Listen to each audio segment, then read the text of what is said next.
trouve à Dakar pour pouvoir lancer ce processus. Donc, on dit processus parce que ça se fera sur plusieurs mois, peut-être sur 1 à 2 années, donc pour pouvoir arriver à véritablement lancer cette phase de préparation de l'arrêt.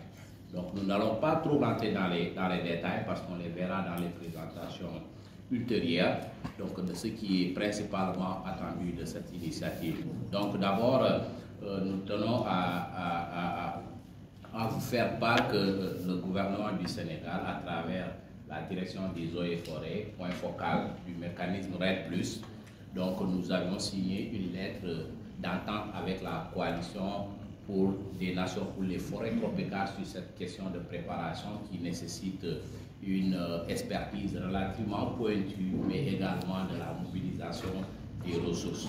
Donc si aujourd'hui on voit que beaucoup de pays en Afrique, surtout dans le monde tropical, et même dans le Sahel, on voit des pays comme le Burkina, comme le Mali, sont relativement avancés sur l'arrêt parce qu'ils ont pu, dans les premières années de ce mécanisme, ils ont bénéficié de l'accompagnement des fonds qui leur ont permis d'avancer. Et malheureusement, ce n'est pas parce que nous n'avons pas voulu avancer, mais on était confrontés à cet obstacle financier, mais à cet obstacle d'accompagnement. Donc nous nous réjouissons véritablement de la présence de la coalition pour nous accompagner sur ce mécanisme. Donc nous, les attentes du Sénégal, c'est véritablement de pouvoir réaliser ce qu'on appelle les exigences minimales. Donc ce sont ces exigences qui sont affichées ici à l'écran. Donc dès lors qu'on parvient à réaliser ces exigences, nous pensons que nous pouvons carrément nous lancer dans le processus RED+.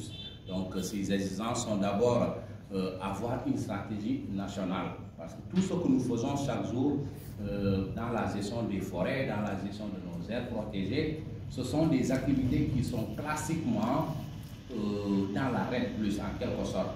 Mais il faudra, pour y arriver, mettre en phase nos politiques, nos actions, les mettre en phase dans le contexte de la RED+. Donc nous avons beaucoup de forestiers, nous avons encore sur la faune, etc., mais nous n'avons pas de documents, de stratégie sur la question. Donc du coup, il nous est difficile véritablement de pouvoir faire des plaidoyers pour bénéficier d'un certain nombre de sources de financement à travers la RED+. Nous pensons que ça, c'est le socle, ça sera la base de notre travail, ça sera véritablement le document qui va nous orienter pour toutes les politiques, toutes les mesures qui vont être prises dans le cadre de la RED+. Comme vous voyez également à côté, donc c'est un mécanisme qui est très encadré par les textes. Vous voyez, pour la stratégie, on fait les références des décisions de la convention qui l'encadre.